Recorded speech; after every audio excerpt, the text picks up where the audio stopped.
آپ کو دعوت دینے کا مقصد یہ ہے کہ آپ کے اندر بھی احساس بیدار ہو جائے، بے حسی کو ختم کر جائیں اور بیداری اپنے اندر لائیں، اور اب تک کے جو غلطیاں کوتاہیاں ہوئی ہیں، جو ہم قرآن سے دور ہوئے، حدیث سے دور ہوئے، آج ہم عزم کریں گے، ارادہ کریں گے، اپنے دل کو جھنجھوڑیں گے کہ بھائی کب تک غفلت میں رہے گا، اٹھ جا، بیدار ہو جا، مدرسوں سے جڑ جا، مکتبوں سے جڑ جا، علماء سے جڑ جا، دینی ماحول میں آ جا، بے دینی کو چھوڑ دے۔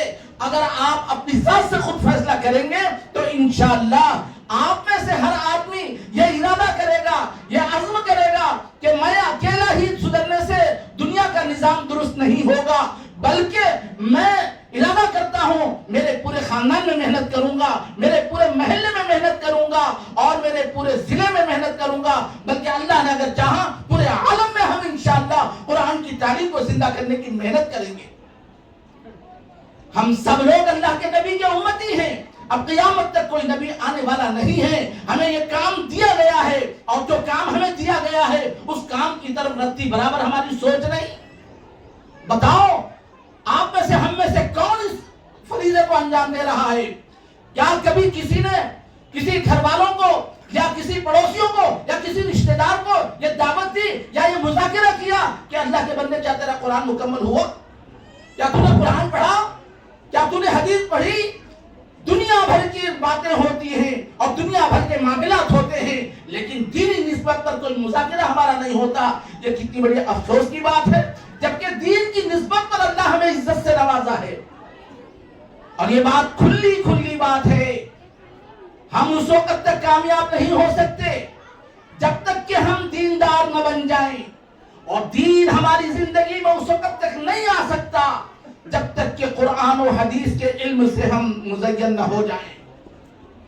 اگر ہم دیندارانہ زندگی گزارنا چاہتے ہیں تو دین اللہ نے قرآن میں چھپا رکھا ہے، حدیث میں چھپا رکھا ہے۔ قرآن اور حدیث کو پڑھیں اور اپنی زندگی کو دیندارانہ زندگی بنا کر خود بھی سرخرو ہو جائیں اور اپنی نسل کو سرخرو کرنے کی محنت کریں۔ میں آپ سے وعدہ لینا چاہتا ہوں، میں آپ سے ارادے کرانا چاہتا ہوں کہ انشاءاللہ آج کی تاریخ سے یہاں جتنا مجمع ہے، جس نے قرآن نہیں پڑھا وہ قرآن پڑھنے کا ارادہ کر لے۔ بولو نا انشاءاللہ ماشاءاللہ۔ اگر انشاءاللہ کہو قبول تو ہو جائے، لیکن یہ بھی سوچ کر کہتے ہیں، اگر آپ کے سامنے یہ کہا جائے ایک ایک آدمی کو جلسہ ختم ہوتے ہی دعا کے بعد 1 لاکھ روپے ملے گا، بتاؤ کون لے گا؟ تو کیا کہیں گے بھائی؟ سوچتا ہوں لینا نہیں لینا، بولتے نا۔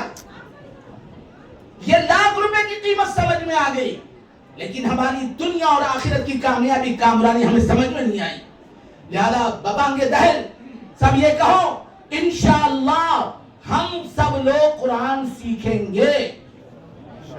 آواز اتنی آ رہی دیکھو۔ اللہ قبول فرمائے۔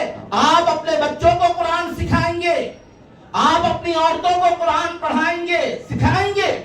بچے بھی پڑھیں، مرد بھی پڑھے، عورت بھی پڑھے، بوڑھا بھی پڑھے، جوان بھی پڑھے، امت کا ہر فرد قرآن سے جڑ جائے۔ ہماری بلائیں، ہماری آفتیں، مصیبتیں سب ٹل جائیں گی۔ چاہتے ہو کہ آفتیں ٹل جائیں؟ چاہتے ہو تو راستہ یہ ہے، بھولا ہوا سبق یاد کر لو، اور پھر اسی میں اللہ نے ہماری کامیابی رکھی ہے۔ یہ مدارس ساری انسانیت کو بے چینی، بے قراری سے ہٹا کر راحت اور چین و سکون کا راستہ بتانے کے لیے مدارس ہے۔ خدا را آپ ان مدرسوں کی عظمت کو، قدر کو جانتے تو آپ مدرسوں سے جڑتے، اپنے بچوں کو جوڑتے، اور خود ہی اس کو چلانے کے لیے چندے کے لیے آنے کی ضرورت نہ پڑتی، بلکہ آپ خود اس کو نعمت سمجھ کر چلا لیں۔ اللہ تعالی ہم سب کو عمل کی توفیق عطا فرمائے۔